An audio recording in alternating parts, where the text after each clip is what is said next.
Hello, this is Max Media. I've done all types of videos, and one I've always wanted to try is a review/commentary, or whatever this video turns out to be. Think of it as a review-matary. And the game I've got my sights on is Left 4 Dead. You know, it pains me to think how easy it is to make zombie fiction. Not good zombie fiction, just zombie fiction that sells.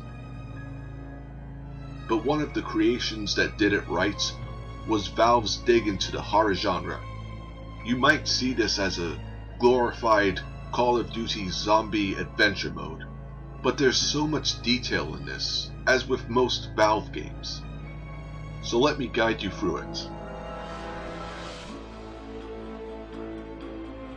One of the things this game gets right from the start is creating an opening cinematic that tells you everything you need to know about the characters, without having any kind of backstory or discussion about who they are.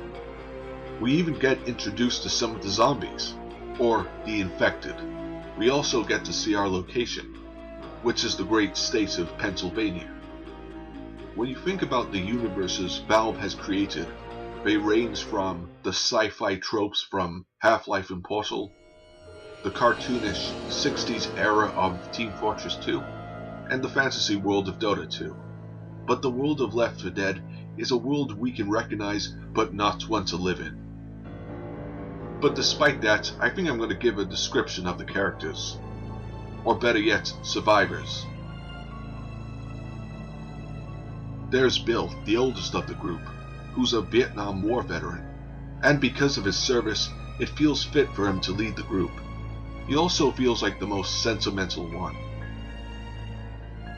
There's Francis, the stereotypical tough thug biker, with his tattoos labeling him as a member of the Hell Legion. You know, kind of like Hell's Angels. He seems to be enjoying the zombie outbreak too much. There's the token female, Zoe, who does look very similar to the character Michelle from Portal. Apparently she was modeled after actress Sonja Kinski.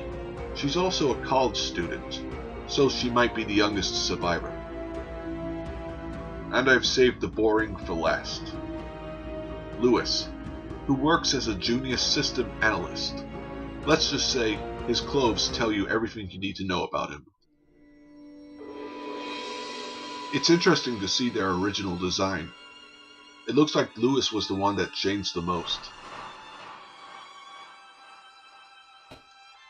All of them play pretty much the same.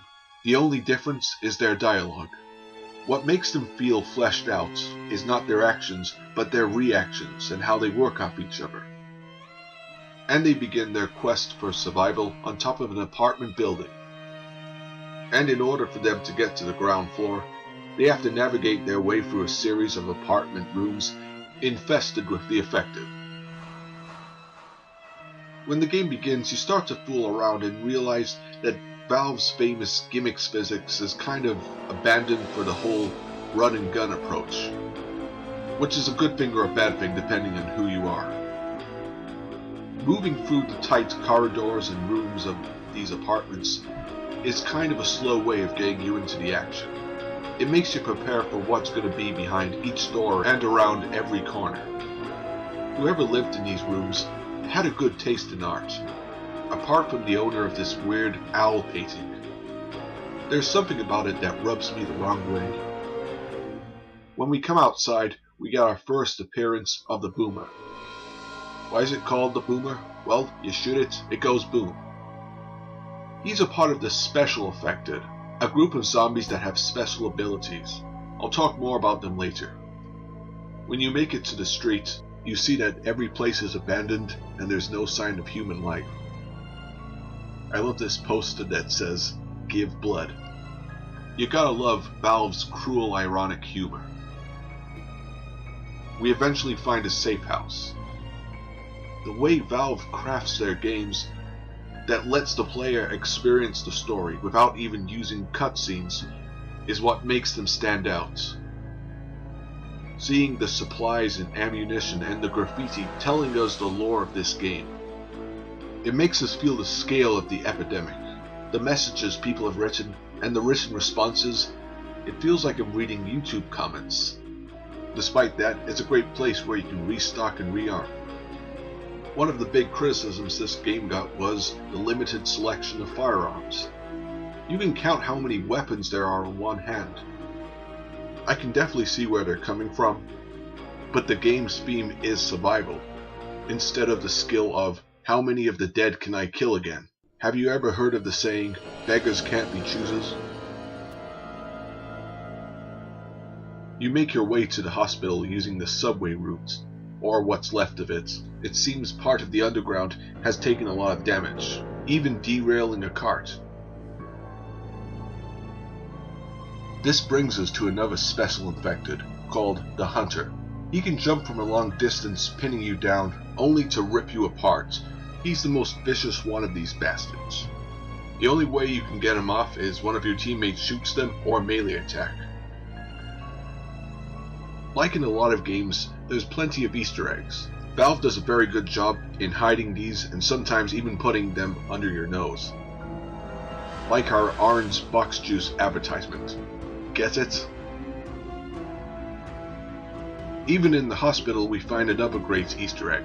One of the X-ray sheets shows an elongated neck, teasing the new special infected, the Spitter, that will be seen in the sequel. When you make it to your extraction point, which is on top of the hospital building, you get one of your many hold out until your exit comes, which takes the form of a chopper. And before it comes, you have to dig in and face wave after wave of the undead. There's many of these moments throughout the game. Usually you'll have a minigun there for support. It's interesting to think that Valve has actually experimented in the zombie genre before, with the Raven home of Half-Life 2. But unlike the Half-Life games, it's impressive to see how many zombies they can get on screen at once. After the credits roll, we find our survivors in an industrial landscape. Like everywhere else, completely abandoned. It's funny to see our survivors standing so peacefully near their broken down and destroyed ride. I guess only zombies and falling from heights can kill them. From there, I think we should talk about her. We get to encounter the most dreaded enemy. In fact, she's the most scariest thing about this game. It's moments like this you kind of think, what's the deal? Why are certain zombies like this? I guess the green flu is complicated like that. Her name's the Witch, and the best strategy is just stay away. Just that cry and music, let alone, gives you goosebumps. In fact, keep your flashlight off. It seems to trigger her. The town of Riverside is one of the best designed parts of the game. This is the place where our survivors think the military's hold up, and the logical place to go. But just like everywhere, it's just a haven for more zombies. This brings us to my favorite character. We practically know nothing about him apart from that he's paranoid and he's on edge. And he shares the same voice as the Scout. Yeah, that's really the same voice actor. He's also known as the better safe than sorry guy. The way he's written it on the wall is somewhat reminiscent of The Shining, and it shows his mental state. If you try and get to him, he essentially rings the dinner bell for more zombies to appear.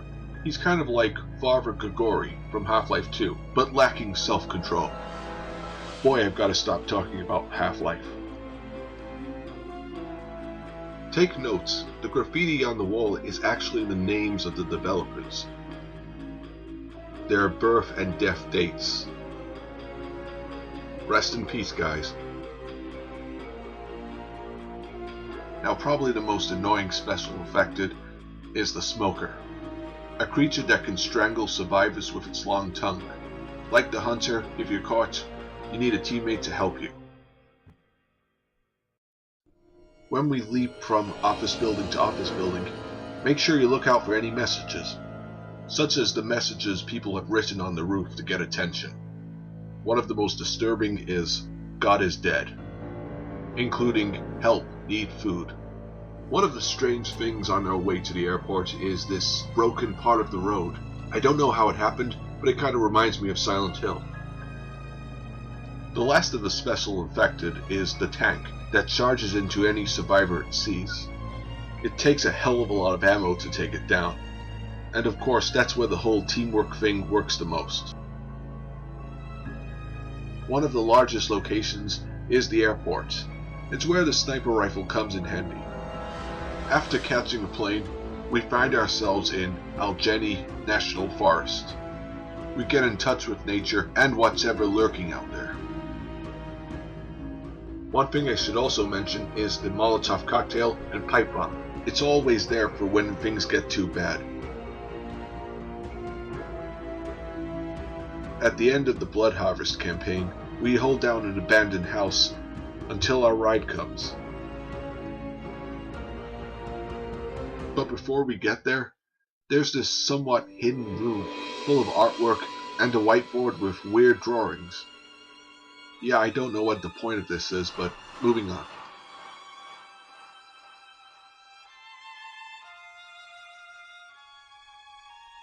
Finally, we come to the house where we'll bunker up until our transport comes. Interesting to see that people have fortified this with barbed wire. Also, with the map and radio, people have used this as a stronghold before. Well, after your last stand, the boat finally arrives to take you to your final destination, the Sacrifice, which happens to be the docks. It's also where the game's final showdown takes place. Our survivors finding themselves having to activate 3 generators to lower a bridge.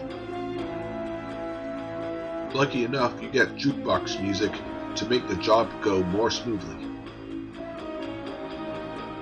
One of the generators breaks down, and someone has to go back and fix it. And unfortunately, it's Bill. Bill was willing to die for his country, so he was willing to die for free people. Rest in peace, soldier.